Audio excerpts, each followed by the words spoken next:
was a bitter woman. Judy, my second, she doesn't like beer at all. Heterosexuals, bollocks more like. I don't know, they're all bloody queers, aren't they? I don't care if you're married, so was Oscar Wilde. Doesn't mean a thing. Plenty of gay sexuals have been married. Hasn't stopped them coming out of cupboards. Look at Sir Ian McGaskill. I use Bodyform Ultra Plus. They're curved because women are, apparently. I mean, I hadn't realised that they're curved. I thought women were straight. Men are curved as well, some of them, but apparently so are women. Curved people. Some animals are curved as well, apparently. Well, it's the moaning millies, isn't it? The carpers and pickers and the chattering chatterers. They talk the country down. They make the country a festering sink. This country is now a hideous, cantankerous, unfriendly, hate-filled shithole because of these people who talk it down. Britain is now uninhabitably vile thanks to these knockers and cartmongers with their words! I've got a system. I know people say there's no such thing as a perfect system, but mine's pretty good. I vote Conservative in elections, but if there isn't an election, I'll vote Labour. It seems to work. Ovaries, bollocks more like. They bring you up, your mum and dad. They mean to, and they do. And that is a totally and utterly useless introduction to our very first sketch presentation from the A Bit of archives, which would have featured Stephen Fry in no doubt gigantic moustaches portraying a warty old general. And the sketch begins when this man here enters my woody study and I go, "Meh." General, I thought I might find you here. And who the blue-rinsed pot of French mustard might you be? Timothy, General. Do you remember? Friend of Rachel's, staying for the weekend. Judas makeshift. Well, what the arse do you want nosing your smelly bum round here? Well, General, I have the honour to ask for her hand in marriage. Just stop right there. Do not utter one more word, you poisonous piece of rotting tree bark. What in the name of Hades on a bank holiday afternoon do you mean by trousering your way in here and talking about honour and hands in marriage? What do you mean by it? Well, it's very simple, General. Simple! Simple, my scrotum! I'll tell you what's simple. You're taking a running jump off a long pier with a tractor engine in your pocket. That's what's simple. General, I have to say that I find your tone somewhat disagreeable. I don't give a Radio 1 disc jockey's penis whether you find it disagreeable or not. This is my house, my brandy, and these, contrary to whatever local gossip you may have heard, are my legs. I'll speak in any damned way I see fit. Do I take it the answer is no? Good God, man! Do I have to write it on a space hopper and shove it up your arse? General, I must tell you that we are very much in love. Love? Do you know what I really hate? Well, yes. People who make me vomit. I cannot stand people who make me vomit. General. Just shut your neck for 1 minute. Because people who make me vomit, I'm telling you now, are my least favourite people in the world. We are in love, General. Oh! The idea may be distasteful to you, but we intend... Oh! Here it comes!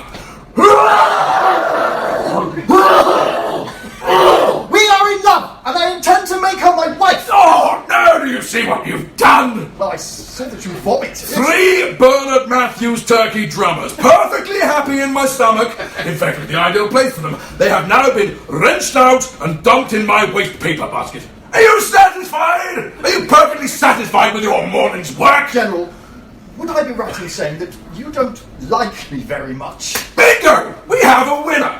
Give the man 3 weeks paid holiday in Malibu. Well, I can't imagine what I have done to occasion such a dislike in you. Occasion?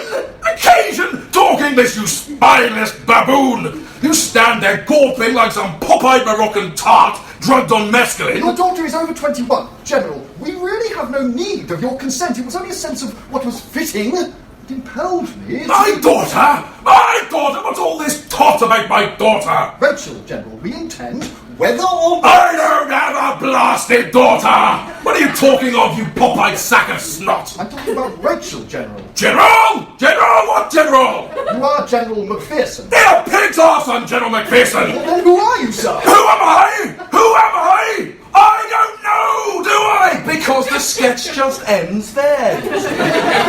And that's sort of the problem that we might have. You see, I'm sorry, patrons, but you will have to be on the alert for the lack of punchlines. It should be said, if we get into any trouble, we should just have this to indicate that the sketch is finished. But for now, let us move on. This national punchline shortage seems an ideal opportunity for me to investigate this country's national heritage. Heritage. It's coming out of our ears. Last year in this country we harvested an average 40,000 metric tons of heritage per 100 acres. And that figure seems to be rising. This year, Westminster Council decided to replace 20 of their new telephone boxes with the old red kind, because they were perceived as popular heritage items, which seems to beg a wide-asked question that we're going to ignore for the time being. Anyway, Gillian Jolyon went down to Dorset to investigate, but died before she got there. She was 94, poor old trout, so not a bad innings. In the event, I went myself. Now, if we had the magic of television, we would cut to a living room. It'd be plain enough. A sign on the wall reading, "The Yesterday Museum." Part of the room would be roped off, and as the interview progresses, a few tourists would drift through, oohing and ahhing. You call this a heritage museum? I do, but more than that, I call it home. Because it is your home. Correct. You've turned your home into a heritage museum. Yeah, right, don't go on about it. This is the Yesterday Museum. Everything in this house is preserved exactly as it was yesterday. Everything. Everything. There's not an object in this room that wasn't here 24 hours ago. And it all stands as a solemn testament to the way people lived way back in the heritage days of yesterday. Right.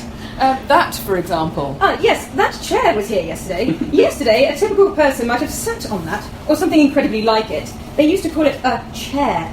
Chair. I see. Rather like our word, chair. Very possibly, I would think.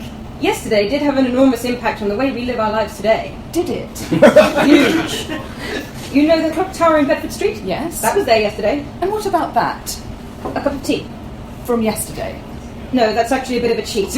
I got that this morning, but it's an exact replica of the sort of hot beverage people might have drunk yesterday. But not actually authentic. Well, no, but But we'd have to go to enormous trouble to get every detail just right, using traditional craft skills that everyday heritage people would certainly have used yesterday. Now, Pete. This museum, what made you start it? Well, I was unemployed, and it seemed that this was the only area where Britain seems to lead the world. In heritage? Exactly, in heritage. The French have got a bit, but it's not as good, and well, when all's said and done, it's French. So I thought, get in on the ground floor. Pete, I have to ask you this. In your opinion, did Lee Harvey Oswald shoot John Kennedy? Definitely not. The angles were all wrong, and the rate of fire was wrong. Oswald was a fall guy, pure and simple. Well, maybe one day we'll know the truth. Over to my colleague. Now, I've had sacks full of letters recently saying that I'm great. Good. I recently had an envelope full of a letter from a viewer in Frad in Nottinghamshire wanting to know if we recommend that any special clothing be worn whilst watching a bit of Fry and Laurie's celebration cabarets. Interesting. My colleague, do we have any advice in that regard, bearing in mind our twin watchwords of cost and convenience? Well, yes, actually we have. For those of you watching us perform a bit of Fry and Laurie sketches on a budget, we suggest an ordinary loose t-shirt and a loose-fitting hat, a pair of ordinary loose shoes, a loosely fastened pair of pants, a set of knee and elbow pads, and a loosely fitted aluminium tongue brace, and a cup of hot, freshly made loose at your elbow. But for those of you who want to splash out and do the thing properly... Well, we've designed an outfit that comes in a variety of colours. Does it allow you to sit, smile, yawn, stretch and masturbate without discomfort? Well, that's the idea. The goggles, by the way, allow you to watch while on the back of a fast motorcycle. Quite a package, Sam. Cost? The cost is £99.99 plus a ninth of a penny post and packaging. State your size, allowing 2 extra sizing to make sure the outfit is properly loose. Loose. So call now. But do call. Our polite multilingual receptionists selected for their human and interpersonal skills are waiting for your call. So call now. But do call. Yes. Just call. Keep on calling, call and call. But why not give us a call? And be sure to call. Just in time for me to tell you now about our competition. We want you to answer this brain teaser. And remember, brain teasers sometimes tease the brains slightly. But first, tell us about the prize, Gemma. I'm very excited. I said tell us about the prize. Righto. It's this balloon. Ooh. It has burst, sadly, but with some glue and a few sheets of stiff cardboard, you might be able to get some fun out of it. And fun is, of course, what it's all about. Now, listen carefully and see if you can spot the right answer. Now, the capital of Britain is A, France, B, London, C, 3 and 6pence in old money. If you think you know the answer, give us a call on 509 1132. Calls will be charged at £2,500 a minute off peak and £49,000 a minute peak. So do call. Do call, do. Just call, as long as you call. But you call. Call. Right, now. Memory can play the weirdest tricks on you. It really can. I remembered something the other day, just as I was leaving the house, and I turned around to lock the back door, and I remembered that I'd been violently beaten with breeze blocks for the first 19 years of my life. It just came from nowhere. Amazing.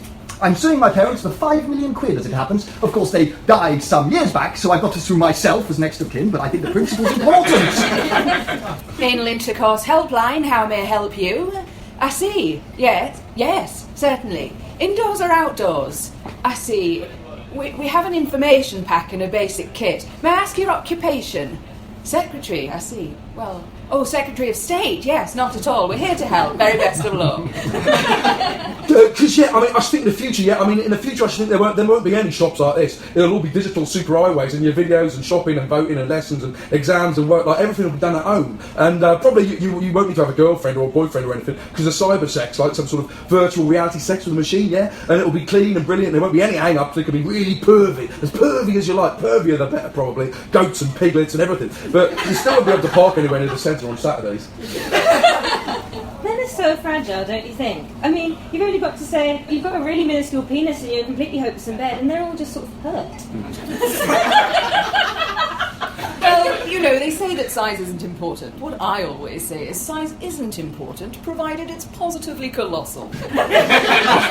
Good evening. The Finchley Road here in London is a notorious RAC country. Here, 89% of the community are RAC members. The other 11% live in perpetual fear of their lives. Local residents make their feelings plain. They should stick to their own areas. Kick them in the balls. Oh, they're disgusting, aren't they? Don't wash or nothing. Piss their nipples off. The only language they understand is English. Peel back their foreskins and sprinkle salt on their slits, I say. They tried this community action thing. AA children and RAC children would go on holidays together. Try and bridge the divide or whatever. Didn't bloody work, did it? The RAC kids started bullying the AA kids. Anyway, now, hello, Julian. What are you up to? Mark, I'm drawing up a list of the differences between men on the one hand and women on the other one. And what have you come up with thus so far, Julian? Well, I've put here that generally, as a general rule, generally, women are fonder of chocolate than men are. I like chocolate, Julian, so I do. Yes, men do like chocolate as well. I factored that in. But with women, chocolate is somewhere between... What was it? I wrote it down somewhere on a square piece of paper. Here we are. Research has shown that chocolate for women is somewhere between a religious experience and a secret demonic fear. I see you've written here something about pork pies. Yes, actually, that's quite interesting. Pork pies are just a few items that men prefer to women. No, that's not right. Men don't prefer pork pies to women, they prefer pork pies more than women do. That's what you meant to say. Yes, pork pies, red wine, Stilton cheese, whiskey, red meat. You must emphasise this, that's not to say that women don't like pork pies, red wine, Stilton cheese, whiskey and red meat. It's just that men like them more. Tend to like them more. Tend to like them more. Women also tend to prefer brandy, I see you noted down. Brandy, soap operas, sorbet, and fine sherry wines. A surprise that kept cropping up that was that men also favour eggs more than women do. Generally. You could have taught me that 1,000 times without me ever knowing it. But I've noticed something that you've left out that men prefer. Well, tell me, Mark, and I'll remedy the defect almost simultaneously. Split beaver pornography. I thought that was in there. No, you're right. Split beaver pornography slipped through the net. Not to say that women don't like it. Oh, no, but men tend to like it more. There's that teeny bit small. In very general, broad swathes of terms. In the widest, most generalising, general sense, men tend to like it more. Right. So, where are your researchers leading you, Julian? Have you formulated a plan of action? Well, my first tentative ballpark notion is that all men should move north of Birmingham and all women should move south. Oh, you're talking about drawing a line on the map, Julian. Line on the map is what I have in mind, Mark. North of Birmingham will be car dealerships and linseed oil manufacturers. And south of Birmingham? Wine bars and chocolate distilleries. It's certainly a rational plan. Well, I hope it has reason on its side, dozing fitfully in a string hammock. You could have separate television channels, couldn't you? Up north, they could show films with people kicking down doors and saying, "Freeze, you son of a bitch!" While down south, they could run movie and cinematic study The Piano 6 times. I think medical happiness is almost bound to ensue, Mark. Right. Now, I'd like to interrupt this, and so I will, with this question. Are the years taking their toll on your bottom? Is gravity reaching up from the soil and taking a handful of your bottom and dragging it downwards bit by bit, fold by fold? If so, you probably had, at one time or another, looked into the whole nasty business of bottom exercise, keeping the bottom as firm as you can for as long as you can. You've probably tried the bottomizer, you've probably had a go at the various sanding and polishing machines that are available now, but I bet you've never had a go at one of these. This is the butt ball. By wedging this ball between your buttocks and holding it there for a week, you encourage the muscles of the bottom to work harder than they otherwise would, toning and firming as you move about your home or your workplace. To encourage you to keep the butt ball in place, it's filled with a small quantity of high explosive that will detonate if the ball ever drops from your buttocks. I'm going to be wearing the butt ball for the rest of the show. Now is the time for a terrifying story of horrifying, terrifying terror and horrifying horror with the Reverend Gallant Cutfright.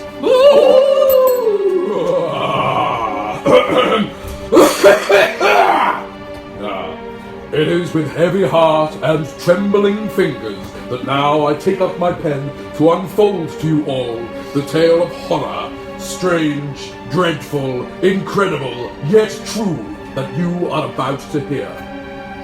It was early on the Wednesday after Rogation Sunday that Mrs. Miggs announced a visitor awaiting me at the rectory. I was at the font cleaning my teeth. Upon her announcement, I dressed quickly, first in the vestry and then in the pantry. I was just fixing my collar in the study when Mrs. Miggs ushered my visitor in. I recognised her at once. "Why, Mrs. Miggs," I cried. I jumped up, for the noble visitor she showed in was well known to me. While I had called on Lady Openshaw on many occasions up at Non-Drip Hall, this was her first visit to my rectory. She looked interestedly about the room and its contents. Years of celibacy had left me pretty much to my own devices, and these she examined with evident curiosity. "Rector," she breathed, "I must ask you a question. Do you believe in the devil?" "My child, if you believe in heat, you must believe in cold. If you believe in light, you must have dark. If you have joy, you will have despair. If you have boys, you'll end up in court. For all good, there is evil." "Rector, it is my son. I believe he is possessed." Her words filled me with a nameless something. "Mr. Henslow, you must help. I've tried doctors and specialists all over the world. I've taken him to Nice, Margate, Saint-Tropez, Palm Beach. Rector, you're my last resort." She left only after eliciting from me a promise to visit her stricken son at the hall that very evening. It was a fretful wait. At my age, one gets a trifle absent-minded, and I remember that day I went in the kitchen and ate in the lavatory. That evening, as the sun set slowly in the west, I strode towards the hall, armed and ready for the great fight ahead of me. What a glorious midsummer's evening it was. I paused only to pick a buttercup. Why people leave buttocks lying around, I have no idea. One would have thought the stench of hell a million miles away from the mellow stone and ivied mullioned windows of the great hall that dominated the peaceful Gloucestershire countryside. There is no older family in England than the Openshaws of Non-Drip Hall, Non-Drip, Gloss. I arrived shortly after 9. It was a large, rambling butler who took my coat and bade me wipe my feet on the vinyl mat before showing me into the library. At last, Lady Openshaw did arrive. "God bless you, Rector. Let us go at once." "Lady Openshaw, it is imperative that I go alone. What I am to do is not to be watched. I will, however, require a few things. A Bible and a length of rope. And I shall want some hot water and warm clothing for when the child recovers. Oh, and I shall need a stool. I believe I passed one in the corridor on my way in." I ascended the stairs. What words can describe the horror of the sight that met my eyes in the room at the end of that dark corridor? As the door swung open, I caught a glimpse of a writhing, naked child and averted my eyes. For 4 long and desperate hours, I struggled with the evil one for possession of the child's soul. The fiend tried every trick he knew, the bed rising from the ground, speaking in strange tongues, the torn £5 note that reappears in a sealed envelope. But I would not be diverted from my task. Still I fought and fought and fought, and then, at last, as the sun began to dawn, suddenly the fight was over. With one last terrifying shriek of mortification and hatred, the evil spirit flew from the boy's soul. Exhausted, naked, shivering, but at last victorious, I sank wearily down beside the rescued child. And that, Your Honour, concludes the case for my defence. Thank you.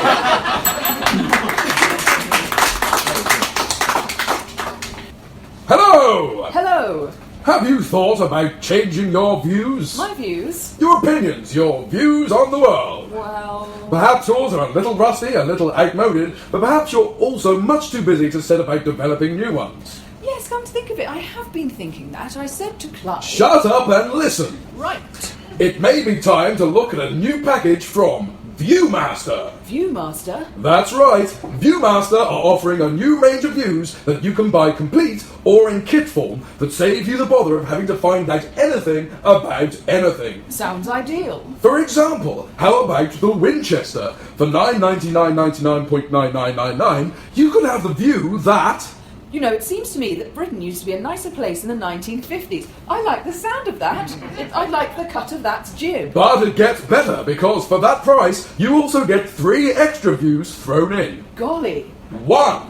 There's far too much swearing on television. 2. These chattering classes just trying to undermine this country with their sneering at old values. And 3. This political correctness thing is very frightening. And I get those 3 views absolutely free. Free as a chaffish. Or you could opt for the Grosvenor, which will give you the view that... The ownership of the means of production has to be taken out of the hands of individuals. Hello, free views with that too. You're darn tooting. 1. Fox hunting is just immoral. 2. Shakespeare was a racist imperial propagandist. It's as simple as that. And 3. The devil is Rupert Murdoch incarnate. Interesting. So, made your mind up? Well, I'd like the Winchester, please, but I'd like the 3 free views from the Grosvenor, if possible. I'm afraid that isn't possible, no, because the Viewmaster package comes ready assembled. You may not lend, transfer, adjust, or interfere with any of the component views. Well, in that case, I think I'd be better off making my own views. Yes, I started making my own views in the garden shed about 10 years ago. I'd just go down there with a bundle of newspapers and just knock them up, you know. And then people started hearing about it, asking if they could share my views. And now, here I am, MP for South New Old North. Let's hear some new exciting views, or indeed, vox pops.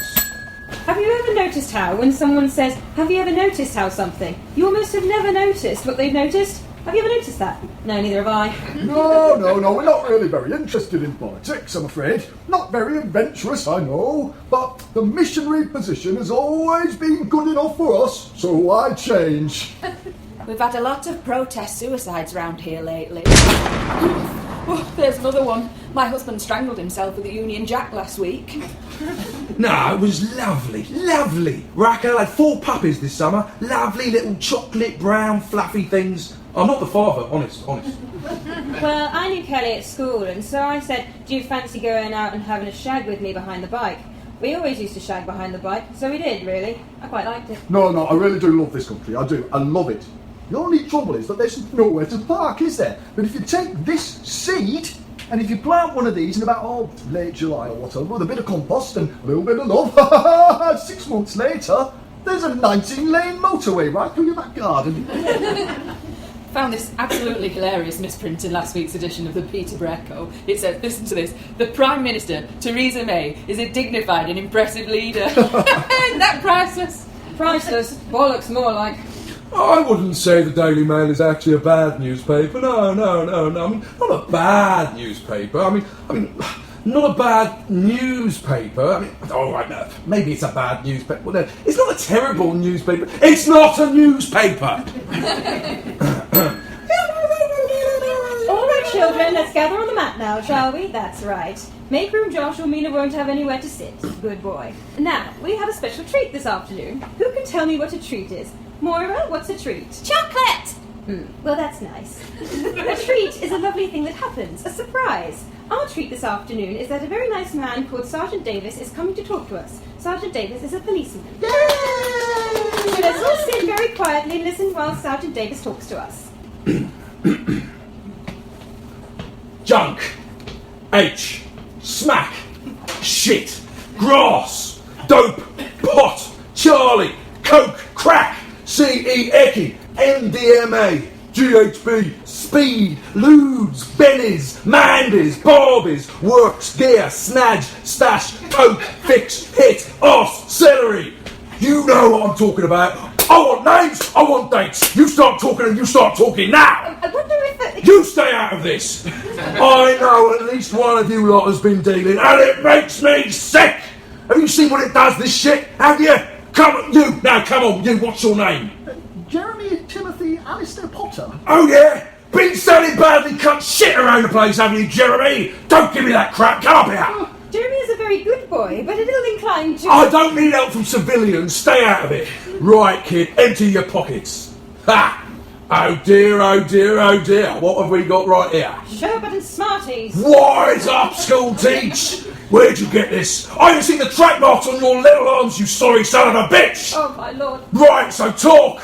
I don't talk to no pigs. Oh! So you don't talk to no pigs? Watch out! He's got a shooter! Yay! The pig is dead! I'll call them back with you, please, Jeremy. They grow up so quickly these days, don't they?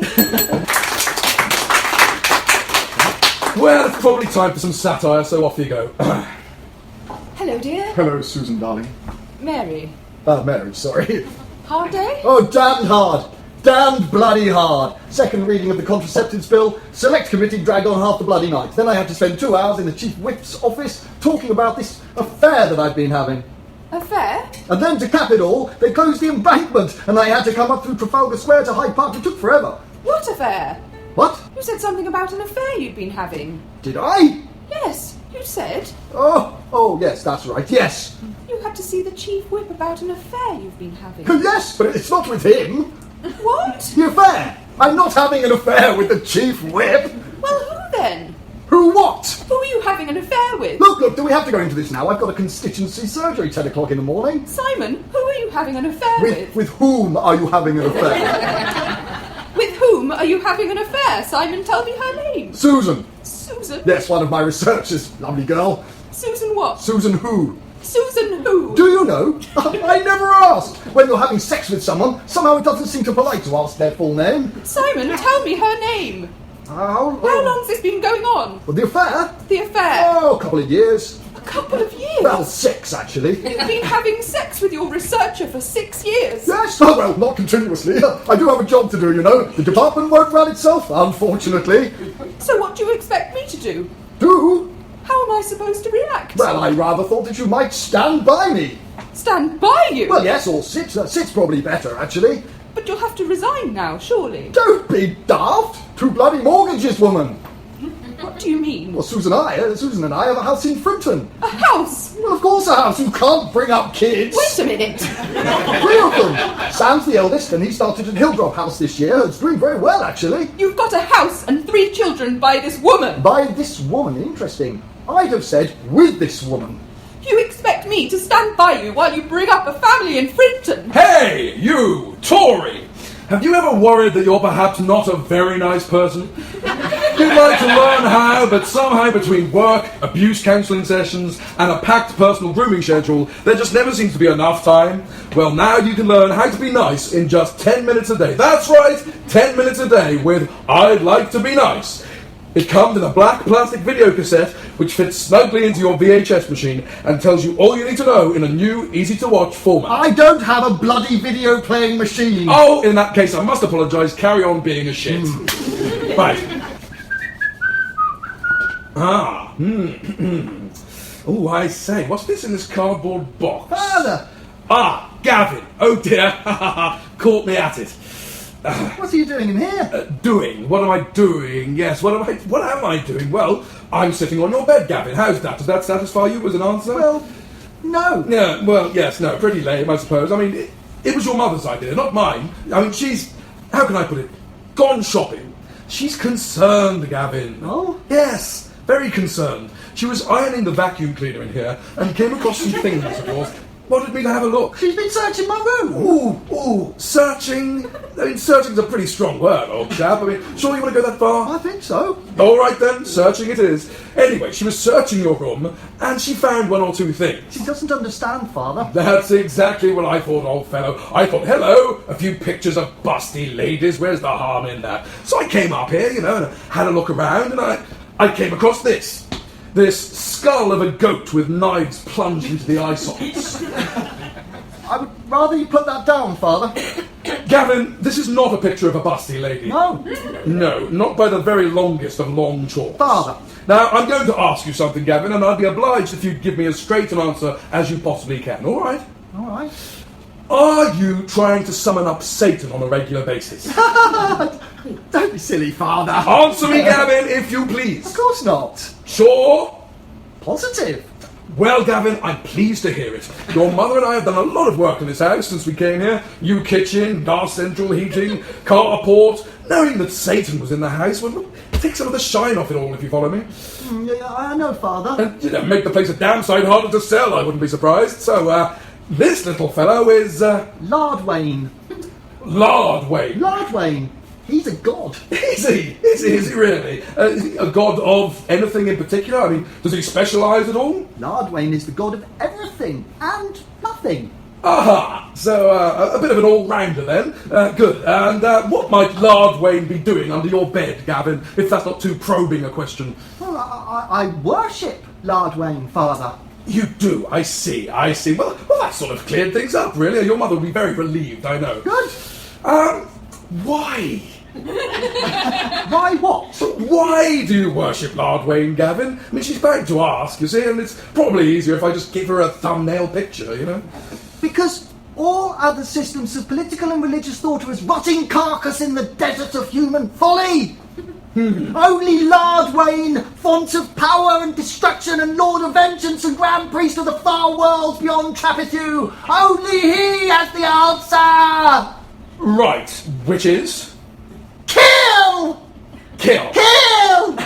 See, I've seen one of these things before, you see. Have you? Oh yes, I know what you think, Gavin. To you, I'm just a cardiganed old fool who spends his life adjusting the colour balance on the wireless, but I had a life once too, you know. Well, of course you had. Well, not much of a life, but a life nonetheless. Father, 33 years troubleshooting for Her Majesty's Stationery Office. Not many people can say that.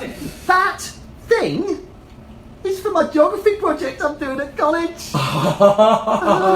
Knew it! I knew there was a perfectly reasonable explanation. So, what's the project on? Greater Manchester Traffic Zoning Policy 81 to 86. 81 to 86. Good heavens. Bitten off a fair old chunk, haven't you? I'm calling it Contraflow, the way forward. What an excellent title. One of the best titles I've come across since the 39 Steps, which happened to be a...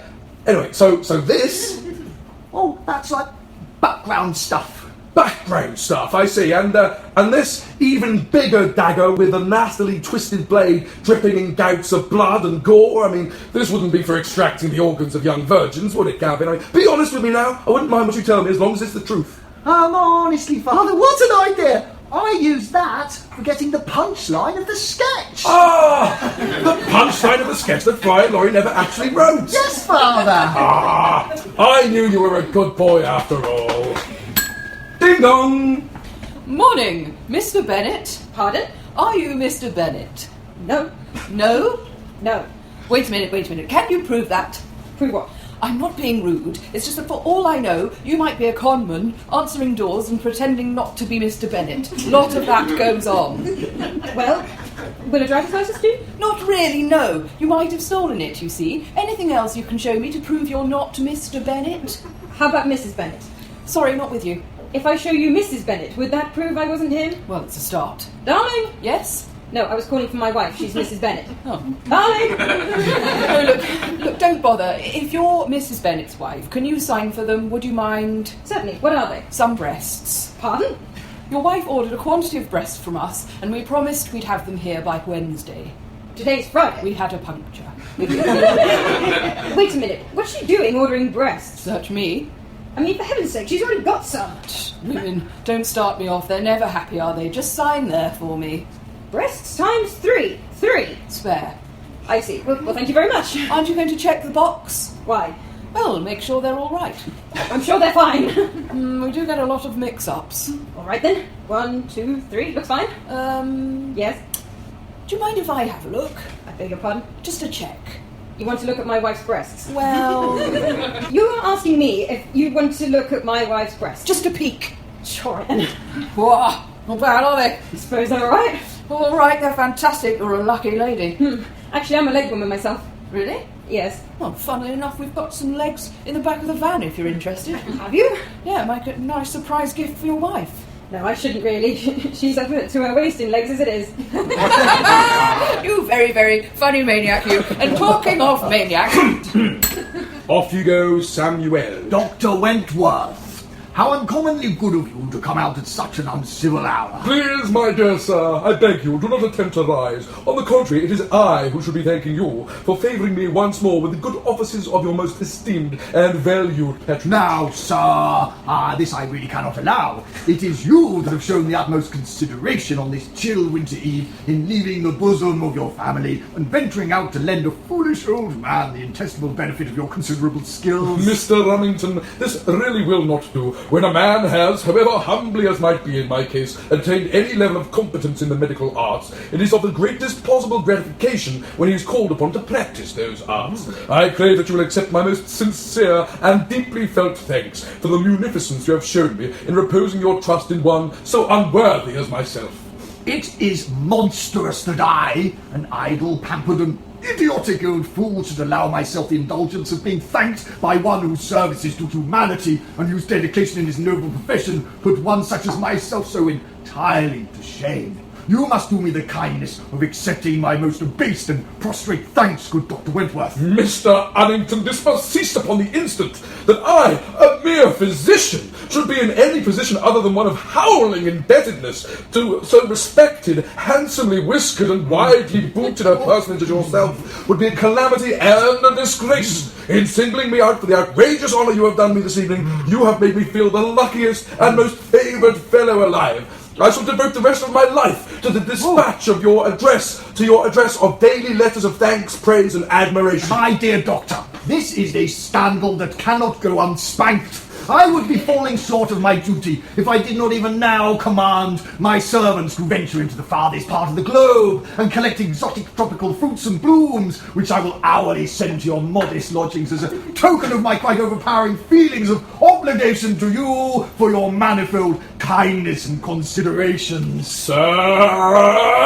as soon as my footwoman presented me with your note requesting my attendance upon you, I sent out emissaries into the streets of London, Buenos Aires, and Bangalore to scour those places for enticing and graceful young prostitutes, whom it will be my pleasure to present to you on an hourly basis as earnest of my arse-knottingly deep feelings of appreciation. And upon your return home, if all has fallen out as I planned, you will find a chest of gems and gold plate and doubloons borne on the backs of 1,400 milk-white sucking kids, whose duty from now to the last bowels of time it will be to lick your stomach and blow gently down your ears, while a choir of dimpled cherubs sing brave music and clash together tiny cymbals between their buttocks, and the perfumed air shall be wafted towards you by the sheer silken underwear of 1,000 Burmese virgin princesses, whose nipples shall be as of beaten bronze and whose tummy buttons shall be sweeter than angelic coffee. 400,000 Welsh eunuchs will wipe your bottom with the fur of freshly slaughtered pandas, and the fresh livers from every firstborn child in Nuneaton will soothe your brow. Your eyes will be bathed in pus from the zits of 20,000 Danish students, and every effort will be made for you to live an immortal life of everlasting worship from me and my 50 billion followers. Most kind. Now, what seems to be the trouble? I've been having some pain in my rear fundament. If you think I'm touching your arse, you can get bent, mate. No! Well, I'll leave then. Very well, let's give a round of applause. Very, very wise. And anyway, besides, I think I see, as formerly mentioned, a lady of the night approaching. Ah, yes, here she is. Hello, darling. Oh, hello. You out for a nice time? I'm so sorry. I can give you the best time you've ever had. You look like you need it. Can you? Yeah. Well, that would be lovely. What do you like? I'm so very sorry. Hello. What's going on here then? Oh, shut up a sec, it's the filth. You want the time, yeah? A good time, yes, please. And the time is 4:25. Well, it's 4:30 more like. Really? I make it 22. Yeah, well. No. This watch is never wrong. Ah, but hers is better. Come again, sir? She told me that she could give me the best time. Oh, did she indeed? I just meant this watch is accurate, that's all. Oh, well, that's what you meant, is it? Just what exactly did she say to you, sir? Well, let me think. She told me she could give me the best time I've ever had. And then she asked me how I would like it. And I was about to reply in the 24-hour clock because I was in the army and that's how I always think of it. 16, 25 hours, that kind of thing. But then you came along and she told me to keep my voice No, I down. bet she did, sir. You come along with me, my girl. Just you leave her to me, sir. We know young sir here, down the nick. You can bank on it. Oh, but Constable, come now. No harm's been done. Surely we can stretch a point and let her go on her way. She's young, she knows no better, and besides... Besides, sir? Well, I was about to offer her some money for a good old shag. Oh! Right, sir, seeing as it's Easter. Yesterday was the 40th anniversary of my hip replacement after I fell off a balcony in Mallorca.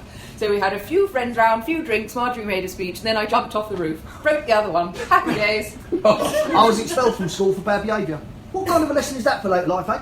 Then, a couple of years ago, I was banged up in Parkhurst, and they let me out there for good behaviour. I mean, where's the consistency? Our schools are teaching kids that they can be let out of school for bad behaviour, and our prisons are teaching something else. It's crazy. Now, give us all your purses or I'll slice your necks open. Closed all the brothels round us. Bloody bingo halls now. Disgusting. Still, there is this piano shop. Which piano shop? This one right here that you're entering for a sketch now. Ah, right. Hello. It does seem to be, sir, yes. Seems to be what? Rather hello. I'm sorry? I opened my television last night only to find that nice gentleman with the legs advancing the prediction that it might be rather good evening today, but looking out through the window that the previous owners thoughtfully installed for the purpose, I find that it has, as you athletically observed, turned out to be rather hello. Nice weather. And a very nice weather to you too, sir. We have a customer, Mr. Dalyard. It's pleasantly spoken, but with a loud taste in vests. I'm talking to it now. Sir, how can I make your life more attractively styled? Well, now, it's my goddaughter's birthday next week, and she's very keen to have a piano. I understand absolutely, sir. I have goddaughters of my own. Yes, well, You would like me to bundle her into a large trunk and transport her to the continent of Africa, where she might join the slave trade and become a lasting credit to you and your collection of hand-painted Chinese rugs. well, no. No? No. No in the sense of yes, and is it all right if I pay by cheque? No in the sense of no. Oh, I fear that being with you is one of the accomplishments I have yet to master in my short but interestingly shaped life, sir. Things are turning frosty, Mr. Dalyard. I would like to buy a piano For your goddaughter. for my goddaughter, With what end in view? so that she can learn to play it. With what end of the piano in view, you blithering customer? Both things, I think. A double-ended piano? Yes. Mr. Dalyard, a situation is developing. How old is this so-called goddaughter of yours? She's 17. Mr. Dalyard, stop your ears, the talk is becoming loose. 17 and you want to buy her a piano? Yes. For your goddaughter? Is there a problem? I wouldn't go so far as Reading, sir. Although they tell me it's in Berkshire at this time of year. Look. I came in here. So far, sir, we are in complete agreement. I am in complete agreement with you. You are in complete agreement with me. You came in here. You bloody well came in here. You did. If you hadn't come in here, I would have noticed and called the Church of England immediately. But you did come in here, and here you stand, proud, slightly lopsided, the finest full-page advertisement for the Anglo-Saxon race I've seen since yesterday's edition of Brookside. I want to buy a piano. We all want to buy pianos, sir. Do we? Well, leaving aside the vast majority of human beings who don't want to buy pianos, yes, sir. So, Mr. Dalyard, start your ears again. This is getting exciting. Sir, you are, you have been, you were, you will be, you did, you always will be the master of that 60-foot gaff-rigged schooner that plies the oceans of the world in the name of your destiny. But might I recommend that you take at least one shagging moment to think about this? what? Goddaughters are not horses, sir. No. Neither are they commercial aircraft, nor streets of terraced housing on what used to be called Hull. Your point being? They are not quantities of tepid water that collect in the bottom of upturned teacups during the wash cycle. No more are they hard-boiled sparrows. Your point being? I have no point, sir. I am, to all intents and caravans, pointless. Right. One piano, please. Very well, sir. I have strained every groin I have to dissuade you from your chosen course of action. You will realise that I am too proud to beg and too tall to sit comfortably in a Lotus 7. If, as I surmise, sir has the bit between his teeth well and truly between his teeth, there is nothing more I can do without using Venn diagrams and multicoloured flowcharts. One piano, please. Here we are, sir. There'll be 29 of your earth pounds and 95 pence, please, Bob. That's a vibrator. Sir? That is a vibrator. I realise that, sir. I was entirely French. I don't want a vibrator. You've changed your mind. Well, Mr. Dalyard, unpack the suitcases at once. The young git has changed his mind. No, I haven't changed my mind. I never wanted a vibrator. I wanted a piano. Perhaps you are not a native of these shores, sir. What's that got to do with it? Or perhaps you merely thought, the grouse and the partridge being out of season, you could derive some sport from this humble shopkeeper, a man who palpably lives in Putney and grows other people's vegetables. Is that how your mind works? Look, if this is what you thought, then I feel sorry for me. I may not be a duke or an ambassador's wife, but I know the price of a pound's worth of lard and can recite the days of the week from memory. I just want a piano. Not a vibrator, a piano for my goddaughter, for her birthday, so she can play it. That is all I want. All right, will you sell me one, or will I have to go elsewhere? This time, sir, the dice has fallen in my favour. The worm has turned and the little man has his chance. Elsewhere will be closed. Closed? Closed. So now your scheme is blown, shattered. It lies in pieces at your feet in a grotesque, mocking parody of local news broadcasts. You are a spent force, Mr. Customer. Yesterday's man, a speck on the pages of our island history. You are like a shoelace looking for a nest. You are, in short, long. I don't know why, but I am going to give you one last chance. Sell me a freaking piano! Upright, grand, boudoir grand, baby grand, concert grand. Yeah, that's more like it. Upright. Cordless, with or without clitoral exciter? What? Ivory, white, flesh, pink, fluted or unfluted? Now listen! Mr. Dalyard! Step out at once, never mind your hat, and take an intensive course in self-defence. Come back when you've attained your fourth dan, and give Mr. Customer a thorough spanking! I do not want a vibrator. I am not interested in vibrators. I want a piano. Do you understand? I read you, Mr. Sir. I read you like a heartwarming tale of human courage and star-crossed love, serialised in weekly instalments by the author of Danielle Steele's Emeralds. Piano 1, goddaughter 17, yes. For the use of. Right. Now, show me what you've got. Mr. Dalyard, ignore my previous instructions. The UN-inspired truce is holding. Sir and I are singing from the same song sheet at last. Resume your carving. May I urge the merits of this particular instrument upon you, sir? It is the Toyota Previa of pianos, the Radeon Ultra of keyboards. Don't be ridiculous. That would never fit, sir.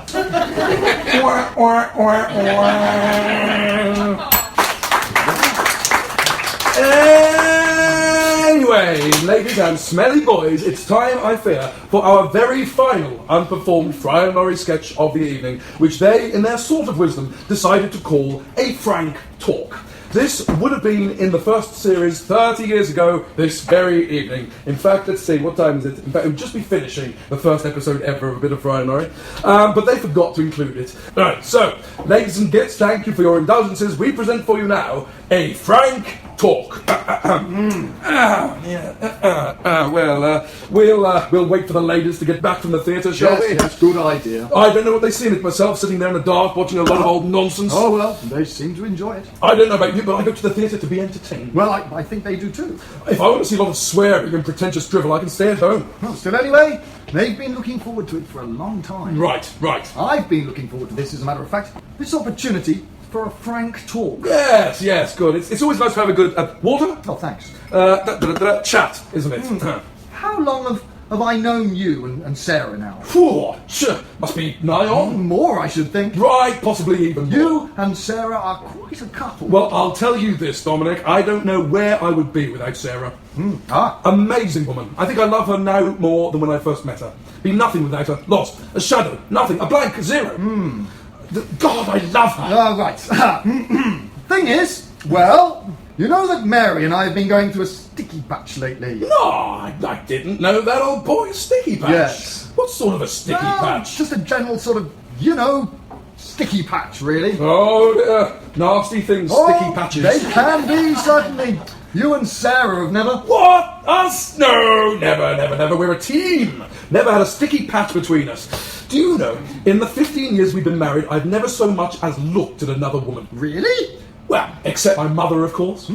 But then you have to look at your own mother, don't you? Rude not to, I find. And I know Sarah's the same. She's never... Oh, no, she'd never betray me. Well, she's never, for instance, had a 10-year love affair with, say, your best friend? For the sake of argument, say. Sarah? No, she'd rather cut the legs off her favourite table. Faithful as the day is long. Right.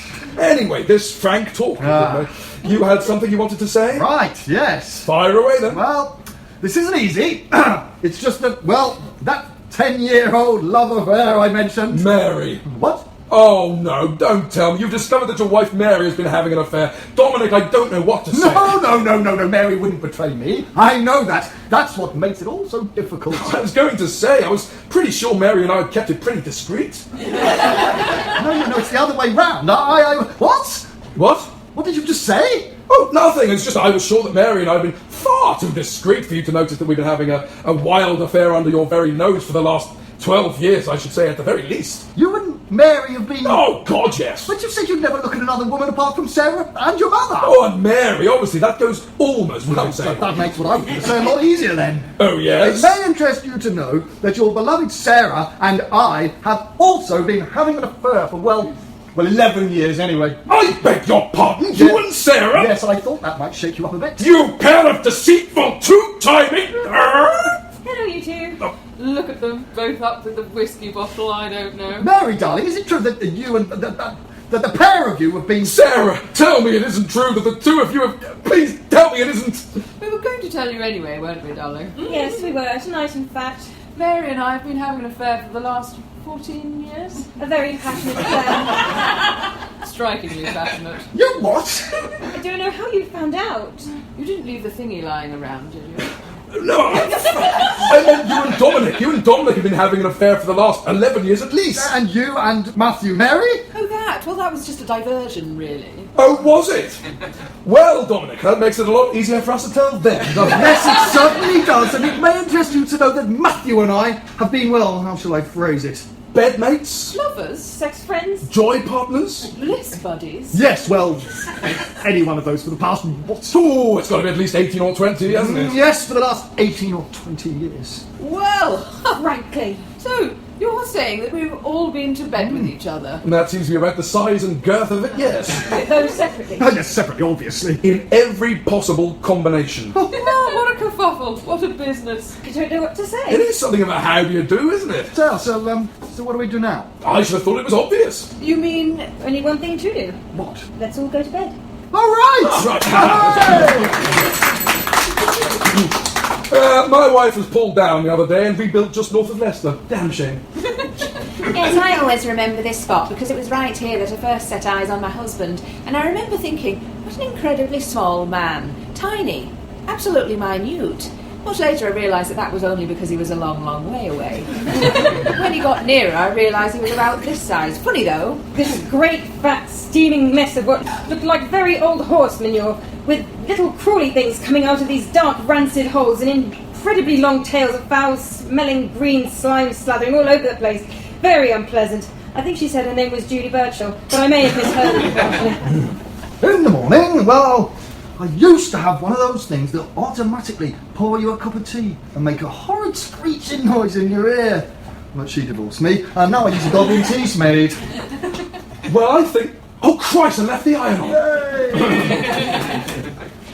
Hello, anal intercourse helpline. Yes, well, you've only got yourself... All right, don't panic. Just pull it slowly out. As slowly as you can. Now, plenty of warm, soapy water. But neutral pH balanced soap, otherwise it'll sting. Yes, well, I can't help that, can I? You'll just have to reach your hand right up and get it back. Well, don't ask me, dear. You're the Chancellor of the Exchequer. Honestly, really, I mean, what do these people expect? 30th anniversaries of comedy sketch shows. Bollocks, more like. Well, Well, that's just about the climactic amount of balls that anybody would be expected to put up with in one evening, surely. Yes, indeed, and almost every single word was totally unperformed until this moment. But now, on this ever so special day, I would like to say, right now, a disgustingly, oleaginously sincere thank you. First of all, of course, to the colleagues themselves, Stephen Fry and Hugh Laurie, for gifting us this remarkable material unseen for decades and allowing us to give it a first ever airing in this way, on this evening, in this wonderful place, Walcot House. We hope it hasn't entirely made you vomit copiously all over the floor. And of course, who could possibly forget, huge sexy thanks must arrive on the doorstep of the wonderful Gemma Carteret, Daniel Fynn, and Ollerton here, for assisting me, Jem Roberts, in this a totally official Fry Hugh Laurie celebration, and of course, to lead us up to the earth-shattering finale, which is the very name of the book without an extra S, I should invite the three of you to choose a very final, ersatz, non-official Fry Hugh Laurie cocktail to end on. Well, Jem Roberts, what we would like to conclude the evening with is 4 foaming mugs of sophisticated silliness, otherwise known as Soupy Twists. You have chosen exquisitely, young rebel soldier. And so, ladies and kids, for the cocktail known as Soupy Twists, you will need 2 rich white men, 1 straight, 1 eternally bent in the very best and most British of ways. You need a privileged university meeting, 1 shrewd agent, a dodgy ITV sketch show, bowel-tearing live comedy, a world-shattering historical sitcom, and then, on the 13th of January 1989, after a Boxing Day pilot in 1987, the first appearance of the greatest sketch show in the history of humankind not to have anybody Welsh in it. Continue with 4 series of never less than hilarious sketch comedy, and then leave to stagnate for 25 years or so of solo careers, comprising becoming the world's most highly paid TV actor on one side, and the country's greatest national treasure on the other. And then leave it to me to sort the whole thing out in time for the 30th anniversary. And Jem. Yes, Macaulay. Will you shut up? He's quite right to shut me up, of course. I think it's about time. And so, as the very final cocktail of the evening begins to take form, I'm going to leave it to you three to kick off our last sing-song with the totally unmagical words. Please, Mr. Music, will you play? 1, 2, 3, 4, 1, 2, 3. Yeah!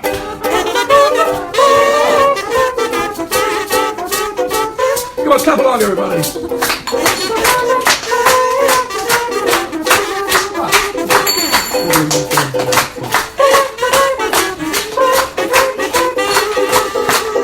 Let's Soupy Twist again now.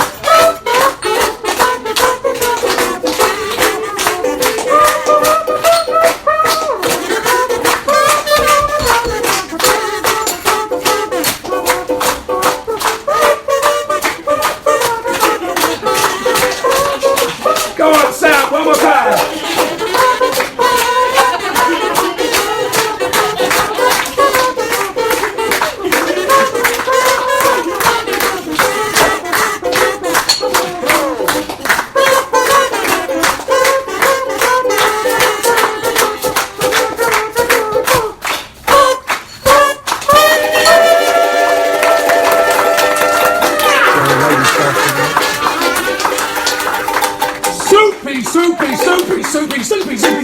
Soupy Twists!